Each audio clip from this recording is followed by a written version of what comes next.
Les habla desde La Habana Reinaldo Escobar, con el propósito de comentarles en cómo lo viví los acontecimientos que más me han impactado a lo largo de estos últimos 65 años.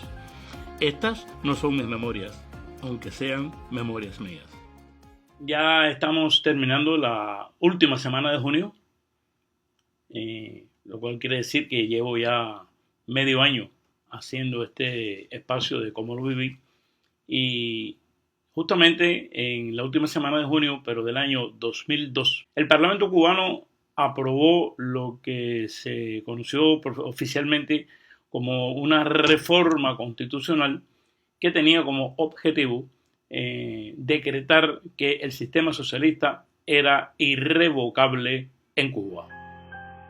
Será tarea de historiadores y analistas hacer un diagnóstico de los orígenes de esta ocurrencia de Fidel Castro, porque en definitiva ya la Constitución decía por todas partes que este sistema no se podía cambiar, pero a él no le fue suficiente y fue una idea personal de Fidel Castro introducir en la Constitución una cláusula de irrevocabilidad del sistema socialista. El origen se le atribuye oficialmente, es decir, la historia oficial dice que el motivo de todo esto fue ni más ni menos que un discurso del presidente norteamericano Bush, que un 20 de mayo hizo una declaración sobre Cuba. La respuesta a ese discurso de Bush era realmente una cosa que molestó a muchas personas, porque ¿cómo voy a cambiar la constitución de mi país porque el presidente de otra nación dijo algo que no me gustó? Pero bueno, ese fue el argumento que más se utilizó para justificar esta medida. Detrás de eso estaba que ya Osvaldo Payá había presentado junto con otros colegas el proyecto Varela en el Parlamento cubano.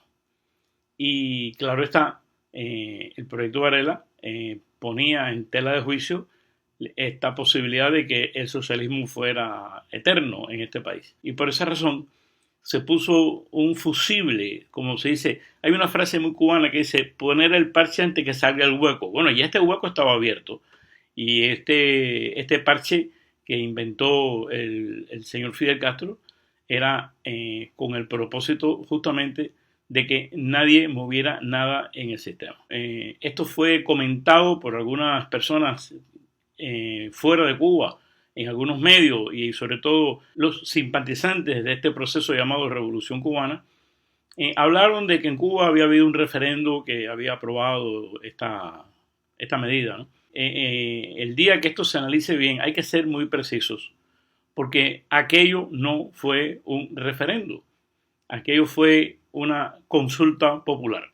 Estoy hablando en términos legales, es decir, la definición de referendo, incluso en la ley electoral vigente en ese momento en Cuba, lo describe como un proceso en el que las personas se presentan ante una pregunta y tienen la opción de decir sí o decir no. Y esta es una votación que se realiza con todas las reglas del voto secreto. Es decir, nadie sabe qué fue lo que usted dijo y usted va a una cabina, a un centro electoral y marca en una boleta sí o no ante una o varias preguntas. Eso es lo que describe la ley electoral cubana como referendo. Pero aquello ni se parece a un referendo. Ahí lo que se hizo en ese momento fue habilitar libros. Todo el que ha visto alguna vez un libro de contabilidad sabe de qué estoy hablando. Esos libros que tienen unas columnas de haber, debe haber, en el que las personas iban y firmaban para mostrar su acuerdo con este cambio. No existió nunca la posibilidad del anonimato, porque las personas tienen que poner su nombre y firmar, ni existía mucho menos la posibilidad de decir no ante la oferta. Esto era una recogida de firmas para aceptar.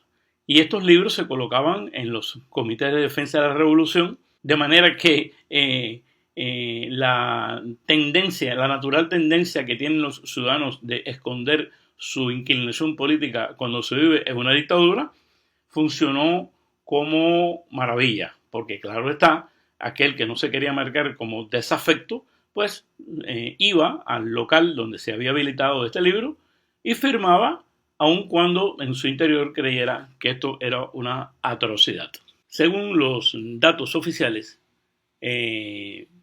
fue una cifra muy elevada, casi 9 millones de ciudadanos que optaron por decir que sí, que estaban de acuerdo con esta modificación.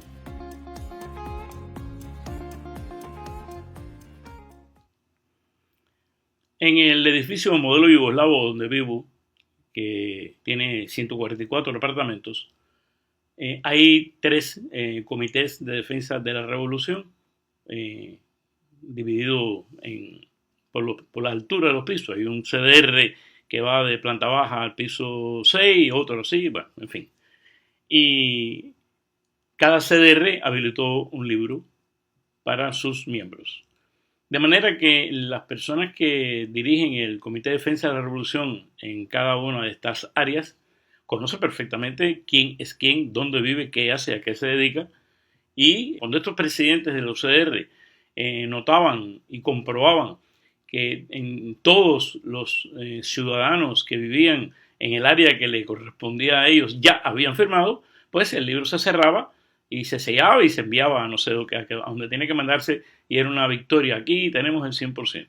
El Comité de Defensa de la Revolución, que tiene bajo su responsabilidad la custodia de las personas que viven en los pisos del número 10 al número 14, que es, como digo, es mi CDR, aunque yo no pertenezca a esa organización, habilitó el libro en el piso 10. Y en este edificio solo 3 personas no fueron a firmar ese libro en ese momento. Y las 3 personas vivían en el mismo apartamento. Es decir, estoy hablando de Reinaldo Escobar, que les habla, mi pareja, Joanny María Sánchez, y mi hija, Luz Escobar. Pues nada, no fuimos a firmar, y como que no era legalmente obligatorio, solamente era la compulsión social, pues nada, la gente nos miraba por los pasillos. Oye, ¿tú no has ido a firmar? No, yo no he ido a firmar. Bueno, y así hasta que ya cuando el CDR nuestro, que tiene el ilustre nombre de Comité de Defensa de la Revolución número 6, AIDE Santa María, así se llama, era el único comité de defensa que pasaba por la vergüenza de no haber podido cerrar su libro porque estos majaderos del piso 14 no habían ido a firmar. Así fue que la señora que estaba al frente de esa actividad tropezó conmigo en el lobby del edificio.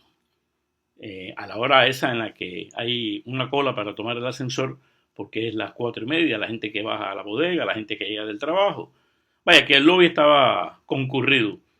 Y allí ella, con cierta arrogancia, un poco como para abochornarme delante de las personas, me dijo: óigame, Escobar, usted no ha ido a firmar el libro y no hemos podido cerrar este libro porque usted no ha ido a firmar. Claro, la gente que me conoce se quedó mirando y dice que él le va a contestar, ¿no?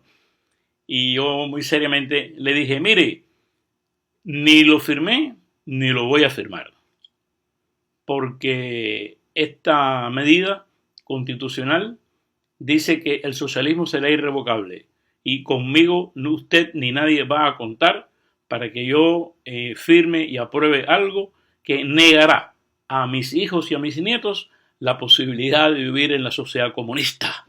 Porque claro está, si el socialismo es irrevocable, pues no se podrá pasar al próximo paso, que es el sistema comunista. Claro está, ¿para qué les voy a contar las carcajadas de todos los que estaban ahí? Y la pobre señora no tuvo una respuesta que darme. Y así lo viví. Así viví yo aquello que entre nosotros le hemos llamado y le seguimos llamando la momificación de la Constitución de la República de Cuba. Bueno, hoy he estado monotemático, pero el tema realmente lo merecía. Para el próximo viernes 5 de julio les contaré algo muy relacionado con los refugios, aquellos que se hicieron en la época que se sobreentendía que Ronald Reagan estaba a punto de invadir la isla. Así me despido, esperando encontrarme con ustedes aquí en Como lo viví cada viernes de este 2024.